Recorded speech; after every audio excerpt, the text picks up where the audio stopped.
My parents bought my sister a Christmas car with my surgery money, dubbing it an investment, then dumped me at my aunt's door, saying, "He's a burden. Just keep him."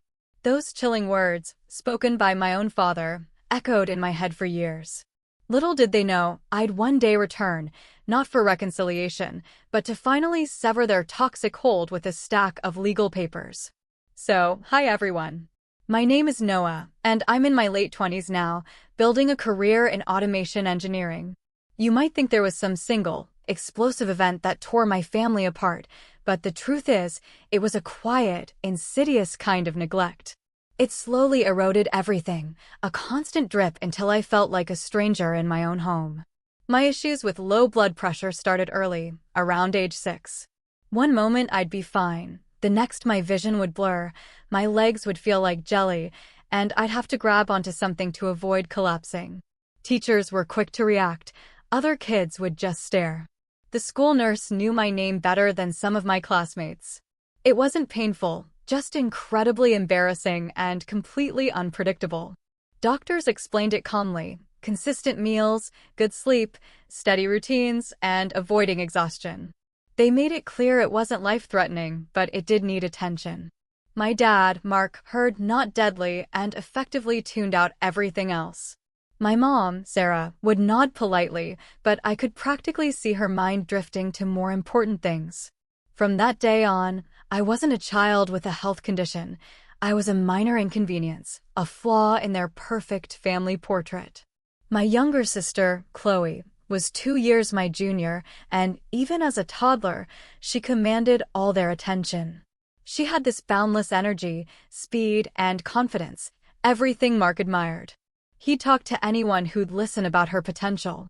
That word, potential, was never once uttered about me. Sarah, on the other hand, was obsessed with appearances. She wanted the neighbors to believe our home was flawless: perfect kids, perfect behavior, perfect holidays, especially Christmas. The decorations went up earlier each year, but even as a kid, I knew they weren't for warmth or joy.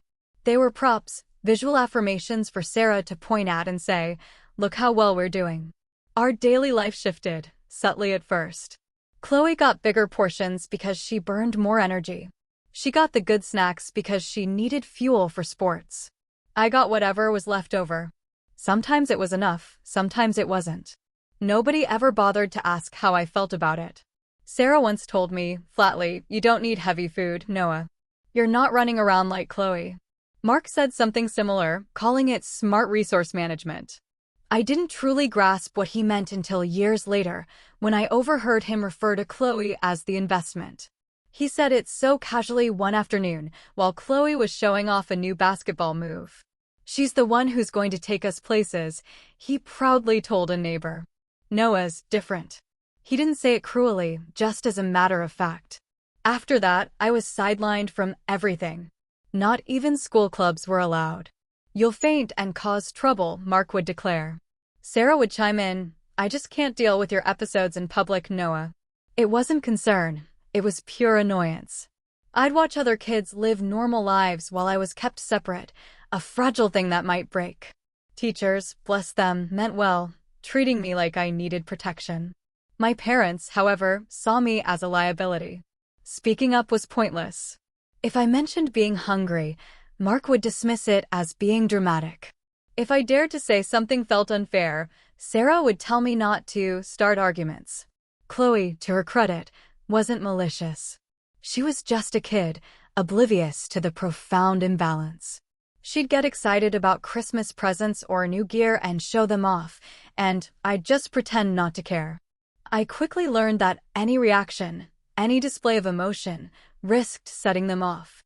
Silence was my only path to stability. By the time I was 12, I understood that house better than most adults understood their offices.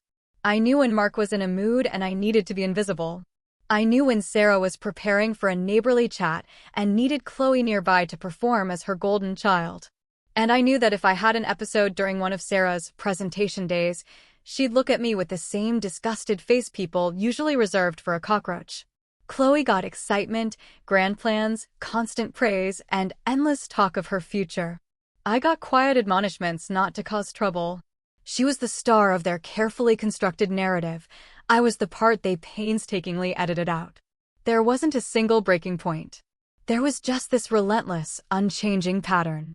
And by the end of that year, I had accepted something most kids never have to. In that house, I wasn't someone they built a life around. I was just someone who needed to stay out of the way. The undeniable truth finally hit me when I was 13. Chloe had a huge basketball showcase that Saturday morning, an event Mark had hyped up like it was the Olympics. "This is it, Chloe," he'd declared. "Big eyes on you today." She was only 11, but he spoke to her as if she was already a professional athlete. I woke up feeling utterly wrong. My legs felt like rubber, and my head felt completely disconnected from my body. I shuffled into the kitchen and murmured, "I don't feel good." Sarah didn't even glance up from packing Chloe's sports bag. "Just rest, Noah. Don't make today difficult." I tried again, a little louder. "I really don't feel good." Mark shot me a venomous glare. "We are not doing this right now, Noah. Lie down and don't cause a scene." Chloe, bless her, looked confused. "Are you okay?" she asked. "I'll be fine," I lied, because I knew Mark hated anything that disrupted his plans. A minute later, they were gone. Mark's parting words were, "Lock the door, and don't call us unless the house is on fire." Then the door clicked shut, and the house went silent. My dizziness intensified rapidly.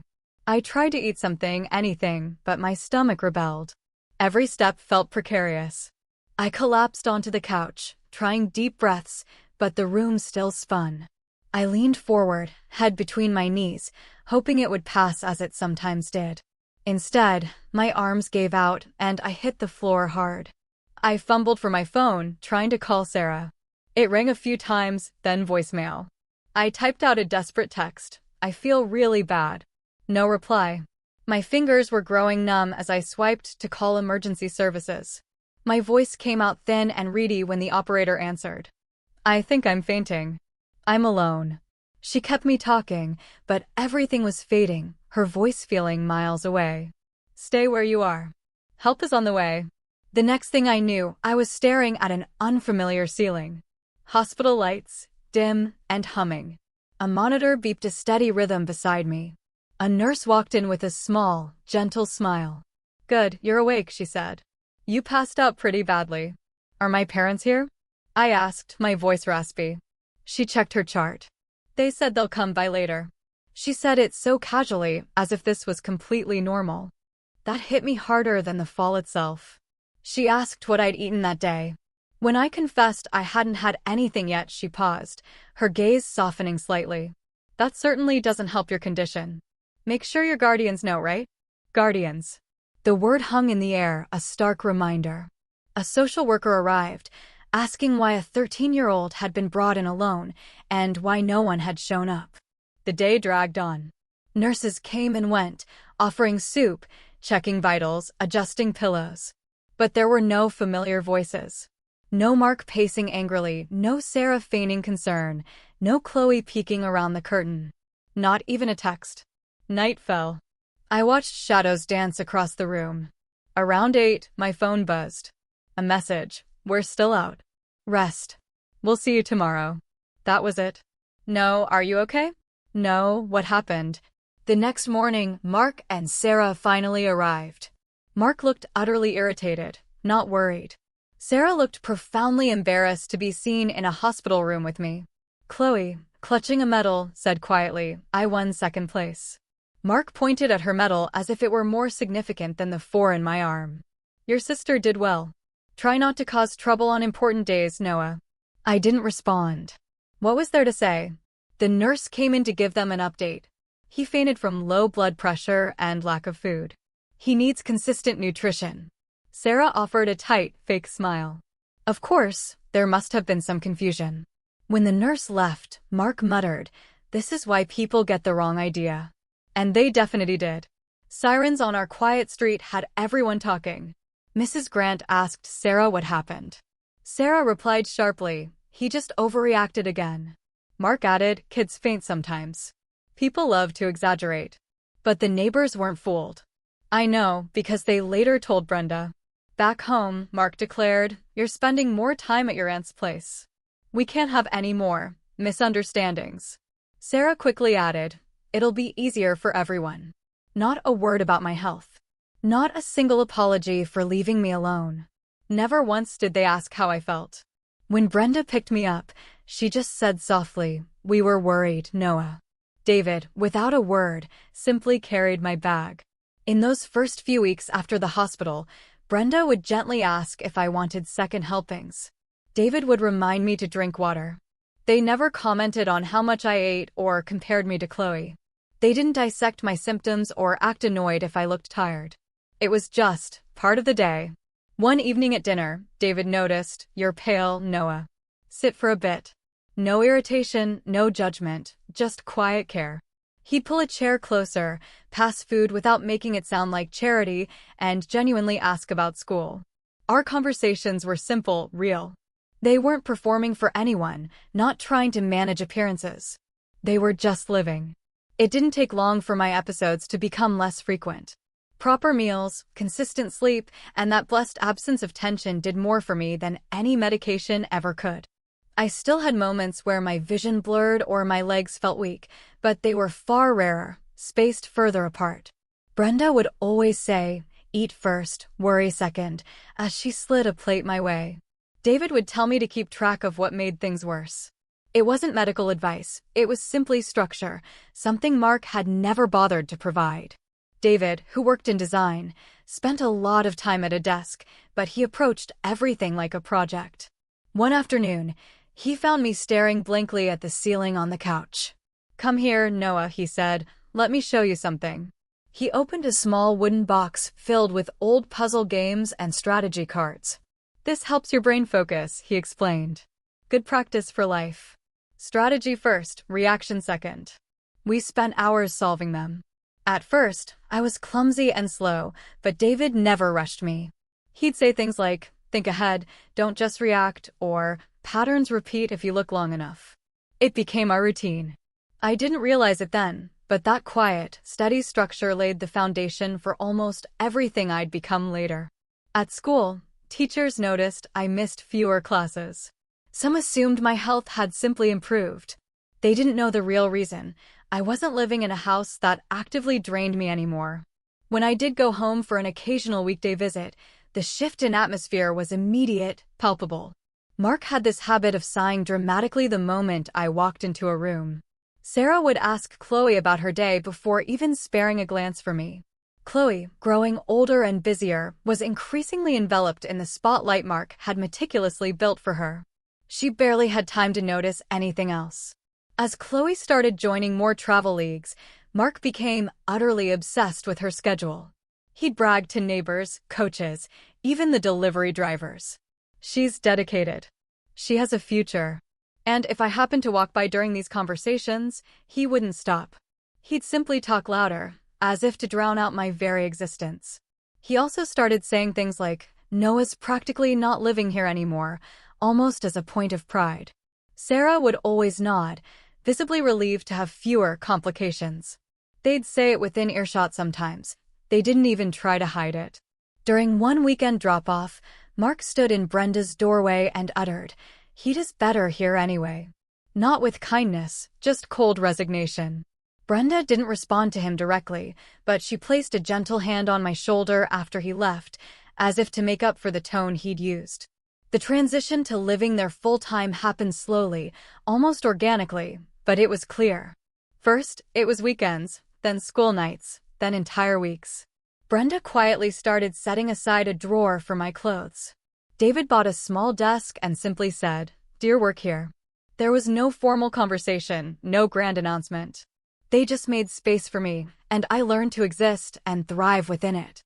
By the time I was 17, their house felt more like home than my actual one ever had. Sarah would still invite me occasionally for holidays or photos, mostly when she needed to project the image of a doting mother on social media. Mark didn't argue. He was too consumed with Chloe's games and her escalating public profile. The final shift came unexpectedly. One afternoon, Mark arrived with my bags already packed in the trunk of his car. He hadn't warned me. He just pulled up in front of Brenda's house, carried everything to the porch, and set it down. I'm busy with Chloe's schedule, he stated, devoid of emotion. It's better this way. No discussion, no plan, no emotion. Just a unilateral decision. Brenda stepped outside, stunned. Mark, you can't just, but he cut her off. He practically lives here. Might as well make it official. Then he turned, got back into his car, and drove away. I stood there, watching his taillights vanish. No shouting match, no slamming doors. Mark didn't need drama.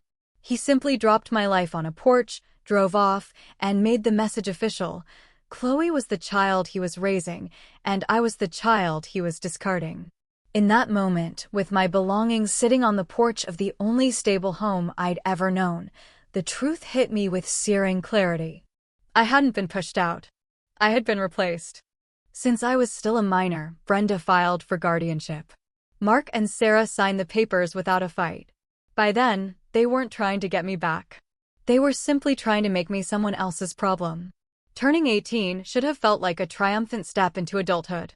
But that winter, it became glaringly clear I'd been fending for myself long before. My health had mostly stabilized at Brenda and David's, but those fainting episodes still haunted me. By early December, they grew frequent enough that Brenda insisted I see a specialist again. The doctor, after reviewing years of charts, recommended an operation. Nothing experimental, nothing extreme, but absolutely necessary. Delaying this increases the risk of further drops, he explained. It should be scheduled soon if possible. Brenda nodded instantly. She asked questions, took meticulous notes, and was ready to rearrange her entire life to make it happen. Mark and Sarah, however, reacted like someone had asked them for a kidney. When Brenda called them, Mark's first response was an emphatic right now. Absolutely not. Worst timing imaginable. He didn't ask about risks or urgency or my well-being. He only asked about the cost. Sarah chimed in. It's the holidays, Brenda. We can't deal with medical bills during Christmas. It would ruin everything. Ruin everything. That phrase echoed in my mind, even though I should have been numb to her tone by then. David pulled me aside afterward. How do you feel? He asked. Tired, I admitted, but not surprised. He didn't try to argue. He just said, quietly, we'll figure something out, Noah. December sped by. Brenda went all out decorating the house. It wasn't to distract me. Christmas had always been her favorite season, but I could tell she hoped the lights and warmth would lift my spirits. A wreath on the door, twinkling lights along the stairs, a small tree on the kitchen counter. David joked, she competes with herself every year. Their house felt like a place where the holiday actually meant something. My parents' house? Christmas for them was pure presentation, not celebration. A week before Christmas Eve, Mark invited us over. He conveniently sidestepped any mention of my surgery.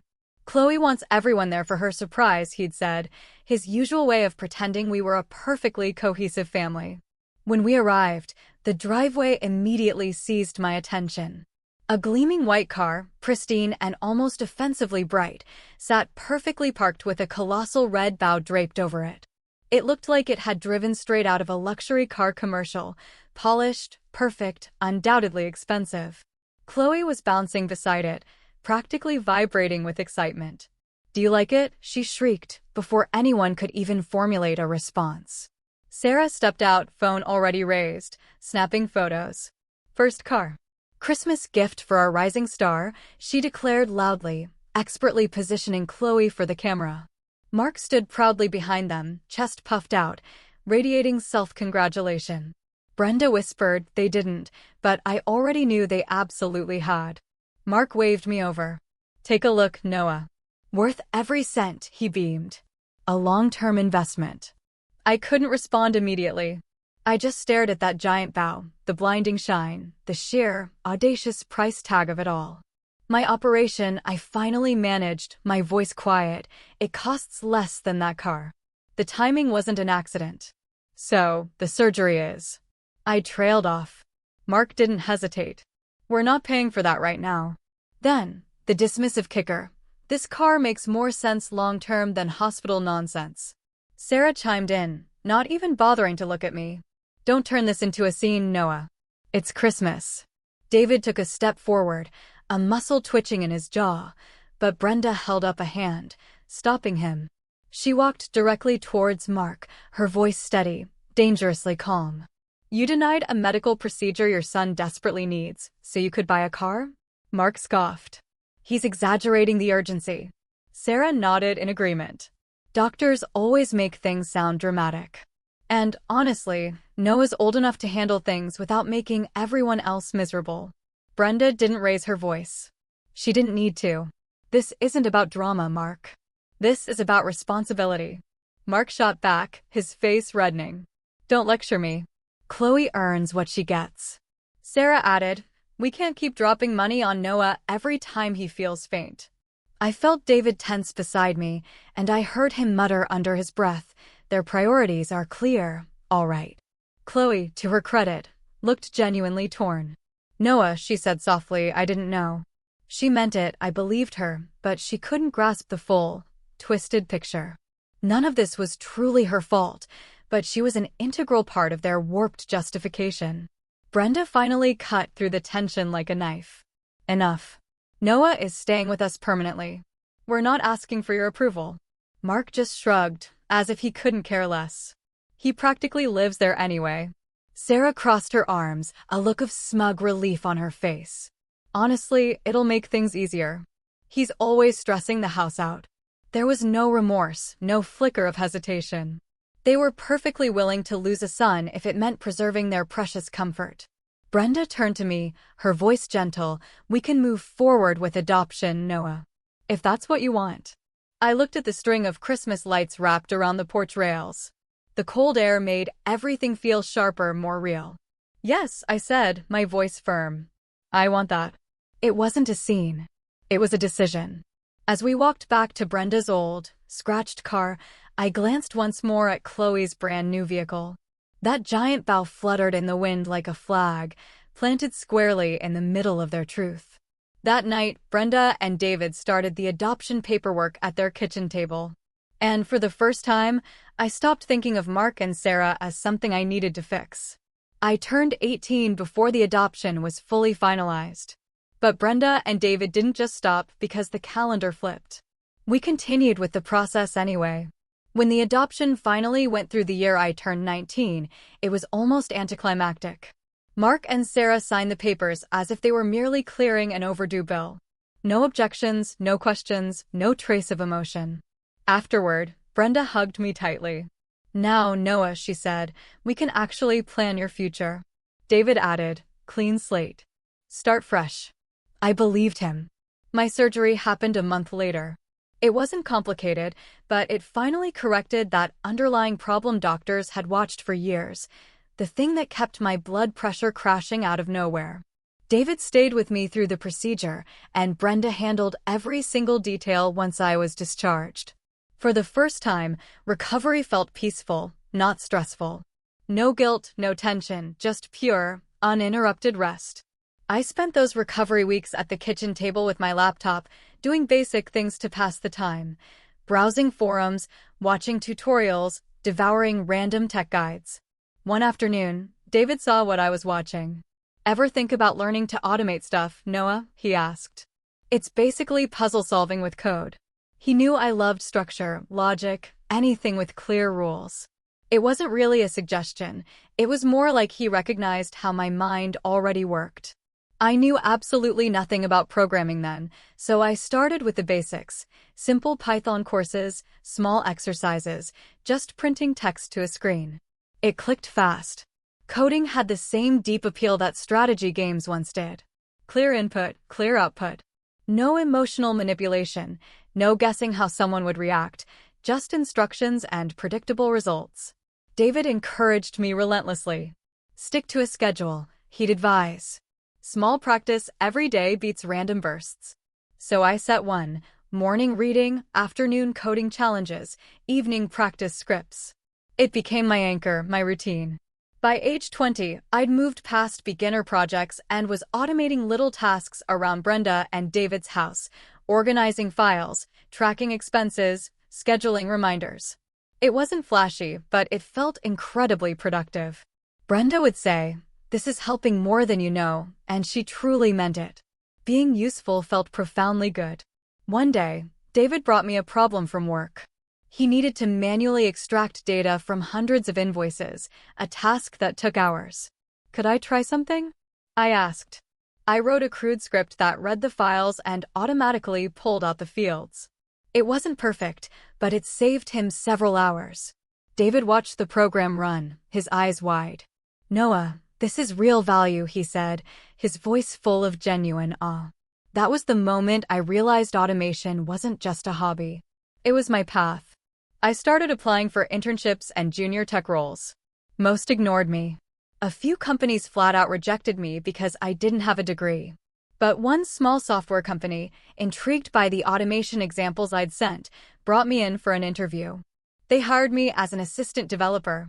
It wasn't glamorous. Maintenance tasks, documentation, testing modules, but I gained access to mentors and learned at a blistering pace. My lead developer, Marcus, once told me, "You already think like an engineer, Noah. You just need the experience." So I absorbed everything: APIs, workflow logic, data structures, automation frameworks. It felt like discovering a language I was meant to speak all along. By 21, I built my first major internal tool for the company. It automated a multi-step workflow employees use daily. Something that used to take 10 minutes now took 30 seconds. Management noticed. Marcus pulled me aside. "You just saved us dozens of hours a week with that, Noah." That acknowledgement meant more to me than any grade or shallow compliment I'd ever received growing up. Meanwhile, Mark and Sarah subtly started resurfacing, not to me, but through others. A neighbor told Brenda, "Your brother said Noah works in tech now. He always knew you'd be brilliant."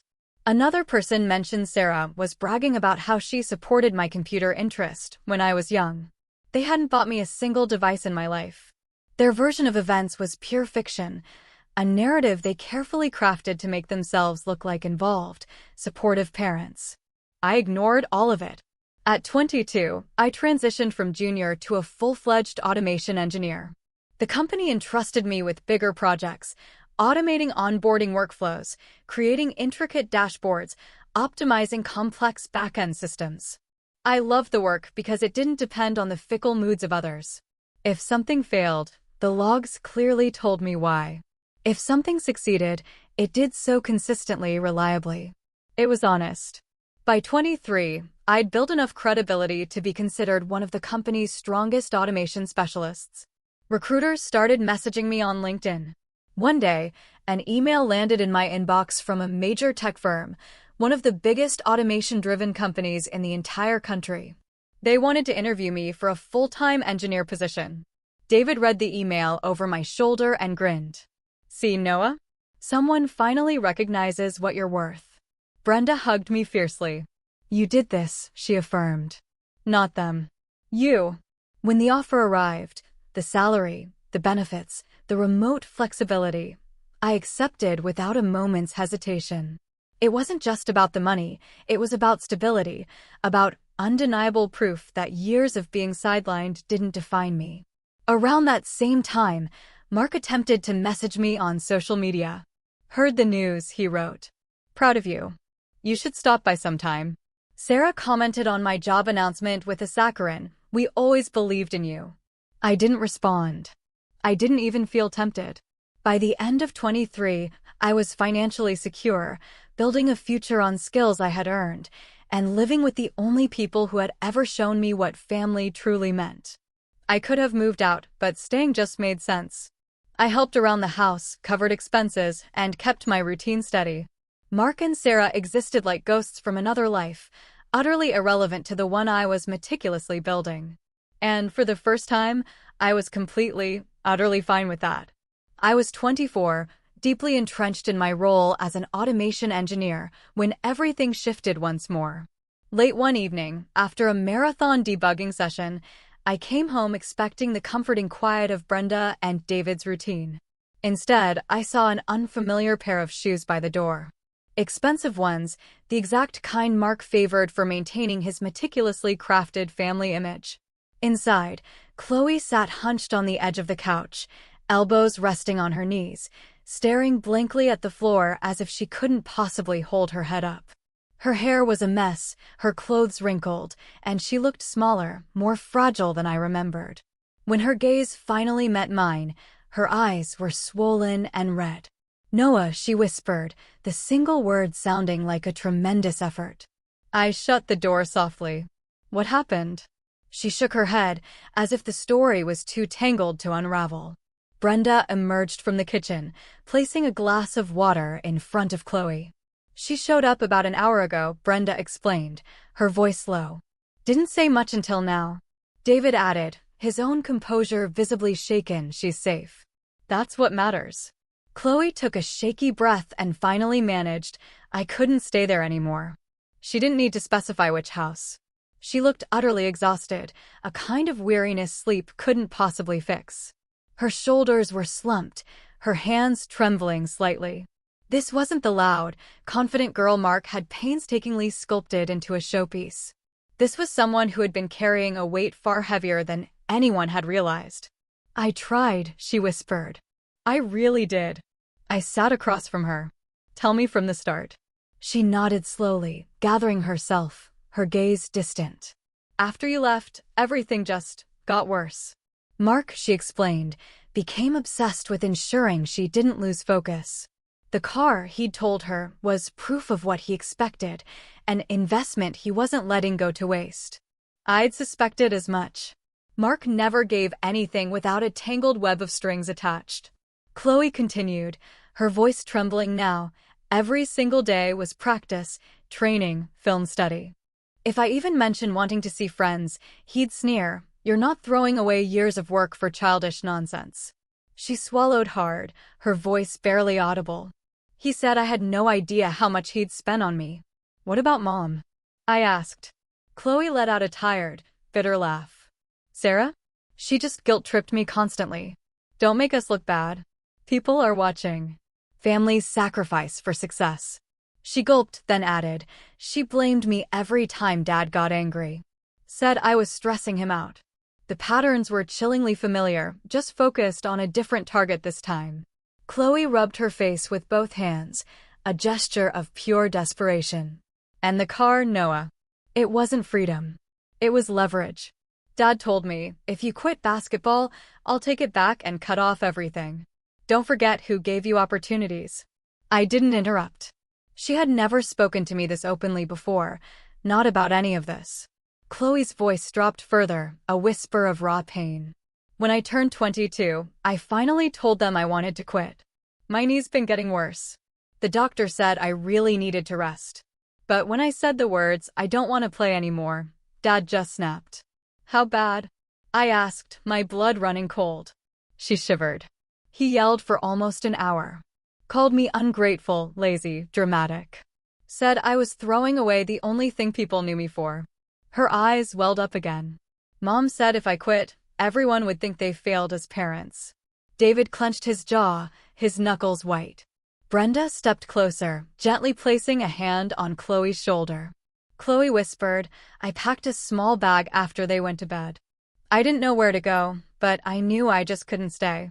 So I came here." I simply nodded. "You did the right thing, Chloe." She looked at me, as if she wasn't sure she believed it herself. Brenda leaned forward, her voice firm. "You're staying with us, Chloe.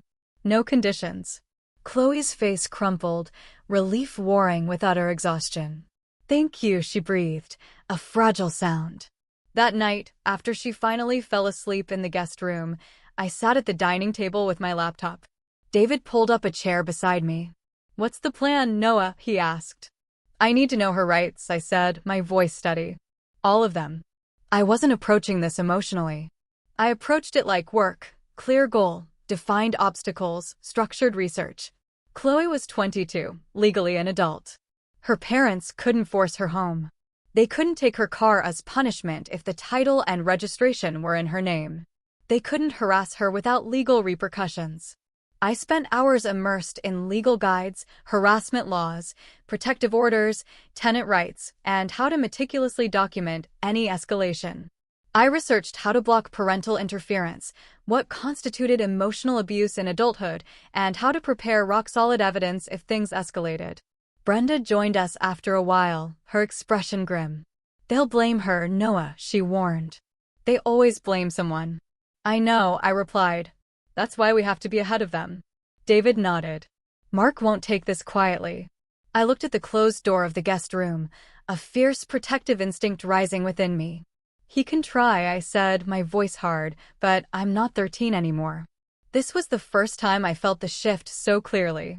Growing up, Mark had wielded all the power, financial, emotional, even physical. Now I had independence, a stable job, and the means to protect someone he had spent years shaping into a mere tool. The next morning, Chloe found me in the living room, sifting through documents. You don't have to do all this, she said softly. Yes, I told her, without looking up. I do. She sank onto the couch. Dad's going to lose it. Let him, I replied. You're not going back, Chloe. She stared at me, as if I'd spoken something impossible. Then, slowly, carefully, she nodded, as if finally allowing herself to believe it. By the end of the week, I had everything prepared: detailed statements, legal references, police contact lines, documentation templates. Not because I planned to drag Mark into court, but because I knew he only ever backed down when he realized he couldn't control the narrative. For the first time in years, I was ready to confront him. Not as the dismissed child he thought he knew, but as an adult who had built a life without him. And this time, I wasn't standing alone. Christmas Day felt eerily quiet as Chloe and I walked towards the house we once called home. The fresh snow on the lawn lay undisturbed, save for a few stray footprints from early morning walkers. Chloe clung close behind me, hugging her jacket tightly. She wasn't afraid of seeing Mark and Sarah. She was terrified of being dragged back into the life she'd only just escaped. The house itself looked like someone had ransacked a holiday catalog, attempting to recreate every page simultaneously. Lights were wrapped haphazardly around columns, oversized ornaments dangled from trees too frail to support them, and a grotesque plastic Santa, so massive it blocked part of the walkway, leered at us. Mark never decorated with joy, he decorated to compete. He flung open the door before I could even knock. Noah, he bellowed, loud enough to ensure neighbors 2 houses down would hear. Look who's come home for Christmas. My successful son, the engineer. I didn't move towards him. Sarah appeared behind him, clad in a sequined red sweater that caught every sliver of light in the hall. Her smile was wide, but her eyes were calculating, cold. Noah, dear, you look wonderful. And Chloe, her voice dipped into palpable irritation. I hope you're done with this little rebellion. Chloe said nothing. Her silence was more than enough. We stepped inside, just far enough to escape the biting cold. The interior was even more garish than the outside. Garlands choked every staircase rail, candles were arranged like theater props, and a 12-foot Christmas tree practically blocked the hallway. The entire place felt less like a home and more like a stage set, meticulously arranged for an audience Mark cared more about than his actual children. Let's have a nice holiday moment, Mark said, attempting to wrest control of the situation. No drama. We have neighbors coming over later. We're not here to celebrate, I stated, my voice steady, cold. We're here to settle things once and for all. Sarah's smile fractured. Noah, please. It's Christmas. Don't embarrass us. Chloe stepped forward slightly, her voice gaining a surprising strength. Mom, I'm not coming back. I'm staying with Noah. Sarah stiffened, her face a mask of disbelief. Absolutely not. You're confused. You're letting him influence you. I made my own decision, Chloe declared, louder this time. Mark's composure snapped instantly. You think you can just walk out? After everything we invested in you, his voice rose, spiraling. That car. Your training. The years of pushing you to succeed. None of that was free, young lady. It wasn't help, Chloe fired back, her voice shaking but firm. It was control. Hearing that from her made something fundamental collapse in the room. Mark jabbed a furious finger towards the driveway. If you're leaving this family, you're not taking that car. I'll repossess it myself. Chloe's breath hitched. It was a gift. No. Mark barked, his face purpling. It was an investment, and I'm taking back what's mine. He stormed out before I could even respond. Chloe grabbed onto my sleeve, her eyes wide with terror. I followed Mark outside. Snow crunched loudly under his boots as he marched straight to the gleaming white car. Neighbors, drawn by the rising voices, were already peeking from their windows. "Step away from the car, Mark," I commanded. He whirled around, eyes blazing. "I paid for every bit of it. She doesn't get to walk away with my property."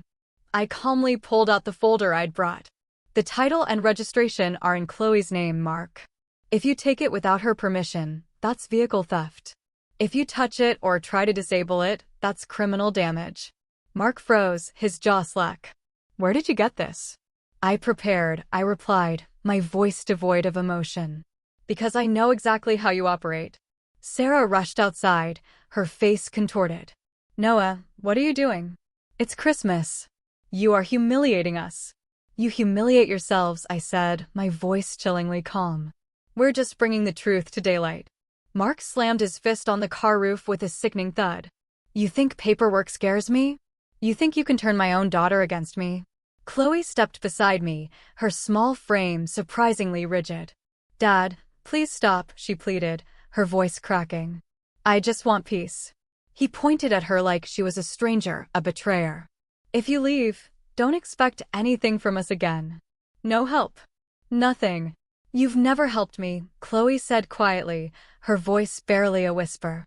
That single line landed harder than any accusation could have. Inside the house, Sarah was pacing frantically in the doorway, whispering to herself, "People are watching. People are watching. Noah, enough. You're ruining our holiday." I opened the folder fully and handed Mark a set of papers. "Here's what happens next. As soon as the courthouse opens, I'll file for a no-contact harassment order. Any attempt to intimidate, track, threaten, or interfere with Chloe or me becomes legally actionable." Sarah blinked, her disbelief palpable. You can't do that to your own parents." "You made it easy," I said. "These statements document years of coercion towards Chloe. Notes from doctors you ignored. Chloe's written account of emotional abuse. Evidence of your attempt to take the car back. Everything is prepared." Mark's face darkened, a venomous rage simmering just beneath the surface. "You think you can drag us to court and win?" "I don't need to win," I said, meeting his gaze squarely. "I just need to set boundaries. And the law is on Chloe's side now." Neighbors were openly watching now. Some stood on their porches, whispering intently, others brazenly recording on their phones. Mark's greatest fear, public humiliation, wrapped around him like the cold, suffocating air. "We're still your parents," he barked, a desperate, futile assertion. I shook my head, a profound sense of finality washing over me. "You're people I used to know. That's all." Sarah's eyes filled with frantic panic. "Noah, please. Think about what this looks like." "I am," I said, my voice clear, unwavering. "For the first time, I'm thinking clearly." Chloe touched my arm, her touch soft but firm. "Let's go, Noah." I opened the passenger door for her. David rolled down the window, slightly from the driver's seat. "All done?" he asked. I nodded. "They know everything now." As Chloe got into the car, Mark's furious shout followed us. "You'll regret this, both of you." But neither of us turned back. We drove away, the garish lights of that over-decorated house blinking erratically in the rearview mirror. Loud, bright, desperate. A perfect, blinding symbol of people who cared infinitely more about their image than they ever did about truth. I didn't lose a family. I walked away from people who never truly were one. This story isn't just about escaping my past, it's about building a future, not just for myself, but for Chloe too. It's about finding the courage to define what family truly means, even if that definition excludes the people who gave you life. I'm still processing so much, still navigating the echoes of their control. If you've ever had to sever ties with toxic family members, or if you were the sibling caught in the crossfire, I'd really love to hear your experiences and how you navigated it. Drop your thoughts in the comments below. I'm reading every single one.